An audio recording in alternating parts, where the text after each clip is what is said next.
Goodbye. If you're hearing this, I'm already gone. And where you are, it's tomorrow.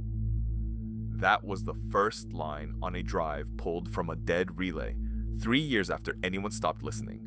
1,000 recordings, one for every night. Each one time-stamped a single day into the future. The voice belonged to Elias Van, pilot of the survey ship Meridian. No mayday, no coordinates. Just a man saying farewell, calmly, the way you might turn off a light. And then every night after, saying it again, as if the goodbye kept not taking. Deep space crews keep private logs. Psychologists encourage it. A place to put the fear where the mission can't reach it.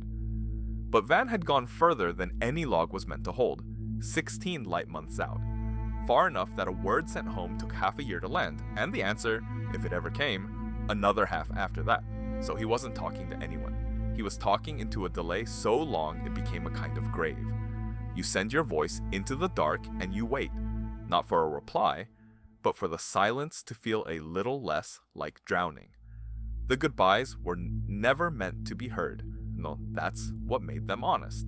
In the early files, he says a name, Mara, his daughter, 9 years old when the Meridian launched, holding his sleeve at the gate, furious that he was choosing the sky over her birthday. He had promised he'd be back before she was 12. He recorded the first goodbye to keep that promise from becoming a lie. Every night, ship time 2200, he pressed record. Good night, Mara. I'm still here. Small things. The color of a nebula. A joke she wouldn't get for years. It was the only appointment left in his life, and he never missed it. A man alone will build a cathedral out of one repeated minute. Then around the 400th file, his voice changes.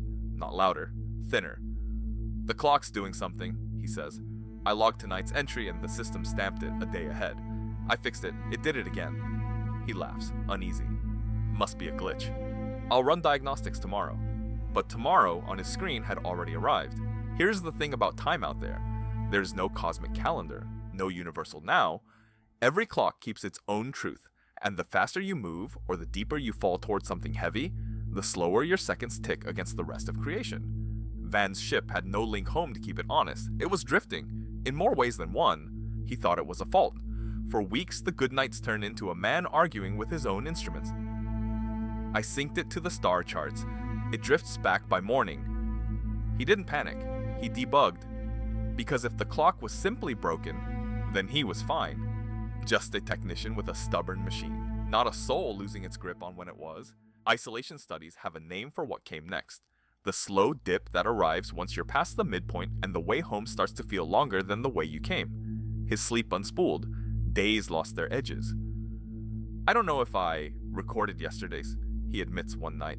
They all sound like the same night now. And then a file where he finally goes quiet for a long time before speaking. He'd stopped trusting the clock and measured the stars themselves. Their light was shifting, stretching, sliding toward red.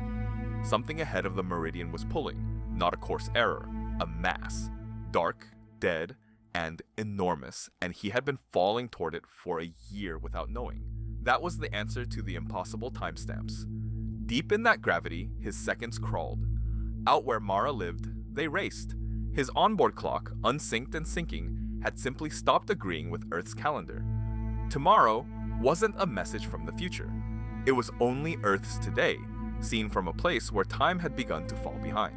He understood it, and understanding it broke something. There was no ghost in the machine, no warning from ahead, just physics, indifferent and exact, doing to one man what it does to every atom near something heavy. I kept thinking the dates meant I was running out of time, he says. They meant time was running out of me. Then he did the arithmetic aloud, and you can hear his hands shaking. If his hours were stretching against home, then Mara's years were flying. The girl of 9 was not 9 anymore, not 12. Every night he saved his goodbye, more of her life spent on the far side of the delay. He was aging slower than the promise he'd made. Any sane man would have stopped. He didn't. I know you can't hear these in order, he tells her. I know by the time they reach you, you'll be older than me, maybe. That's all right. The goodbyes stop being farewells. They become a father, refusing to let physics decide he was already gone. The Meridian still had fuel, enough for one burn to climb back out of the pole. But climbing out meant surrendering the strange mercy of the deep. Down there, in slowed time, he was closer to the daughter he remembered. Out here, in vast time, she'd already have lived past him. He sat with that choice for 11 recorded nights. On the 12th night, he chose to burn for home. "I'd rather be late to your whole life," he says, "than early to none of it." He wanted the years back, even the ones already spent, even arriving to a grown woman who'd stopped waiting. He fired the engines and began the long climb out of the slow dark. As he rose, the timestamps began to settle. Day by day, the gap narrowed. His clock and Earth's clock, after 3 years of quarrel, inched back toward the same story. "It's slowing down," he says, almost weeping. "The dates, they're catching up to me. I'm coming back into your time." The final complete file is calm. He tells Mara he doesn't know what year he'll land in.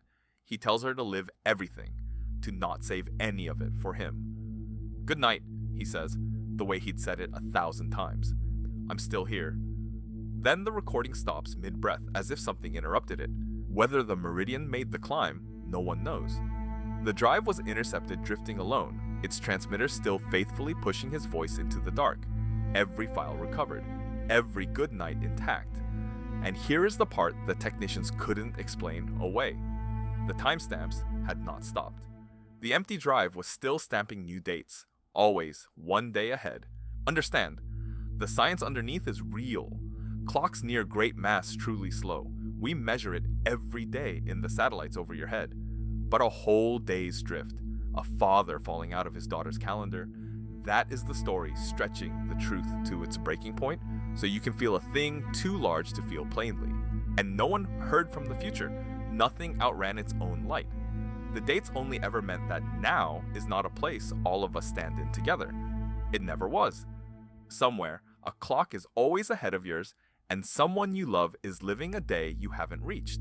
The transmission is looping still, out past the relays, a man saying goodnight to a girl who is now, by every honest measure, older than he will ever be. He asked her to live everything and save none of it for him. We don't know if she did. We don't know if he came home. We only have the dates, and they keep pointing forward into a tomorrow that arrived for everyone but him.